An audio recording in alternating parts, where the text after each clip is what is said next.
Hi friends, please subscribe to Amravati Media and press the bell icon for more latest updates. వైసీపీలో most lucky leader ఈయనే. YCP senior నేత, రాజ్యసభ సభ్యుడు YV Subbareddy ఎక్కడుంటున్నారో, ఏం చేస్తున్నారో తెలియడం లేదని ఆ పార్టీ నాయకులు అంటున్నారు. వైసీపీ అధికారంలో ఉన్నా లేకపోయినా వైవి సుబ్బారెడ్డి రాజకీయంగా ఏదో ఒక పదవిలో ఉంటున్నారు. వైవి సుబ్బారెడ్డికి వైసీపీ ఎంతో ఉపయోగపడుతోంది. కానీ సమస్యల్లా వైసీపీకి ఆయన ఉపయోగపడడం లేదు. వైసీపీ ప్రభుత్వం ఏర్పాటు కాగానే టీటీడీ చైర్మన్గా వైవి సుబ్బారెడ్డిని వైఎస్ జగన్ నియమించారు. 4 ఏళ్ల పాటు ఆయన టీటీడీ చైర్మన్గా పనిచేశారు. మరి 5 ఏళ్లు తన చిన్నాన్నకు టీటీడీ చైర్మన్ పదవి ఇస్తే బాగుండేదేమో అని జగన్ మొహమాటపడి ఆయన తప్పించారు.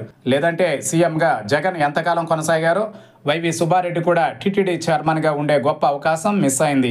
2024లో వైసీపీ తరఫున రాజ్యసభకు వైవి ఏకగ్రీవంగా ఎన్నికయ్యారు. అలాగే వైసీపీ పార్లమెంటరీ పార్టీ నేతగా జగన్ నియమించారు. వైసీపీ అధికారంలో ఉండగా వైవి సుబ్బారెడ్డి తనయుడు విక్రాంత్ రెడ్డి ఉత్తరాంధ్రలో మైన్స్ ను బాగా సొమ్ము చేసుకున్నారని అప్పట్లో పెద్ద ఎత్తున వ్యతిరేక కథనాలు రావడం తెలిసిందే.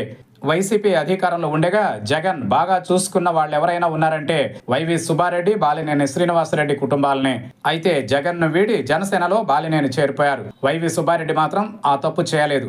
వైసీపీలో ఉంటూ తామరాకుపై నీటి బిందువులా వ్యవహరిస్తున్నారు. రాజకీయంగా వైఎస్ జగన్, వైసీపీ నేతలు తీవ్ర ఇబ్బందులు ఎదుర్కొంటున్నారు. కానీ వైసీపీ ఎదుర్కొంటున్న ఇబ్బందుల్ని ఢిల్లీ వేదికగా వైవి ఎప్పుడూ అడ్రస్ చేసిన దాఖలాలు లేవు. ఎంతైనా వైసీపీలో అత్యంత అదృష్టవంతుడు ఎవరంటే వైవి అని చెప్పక తప్పదని ఆ పార్టీ నాయకులు అంటున్నారు.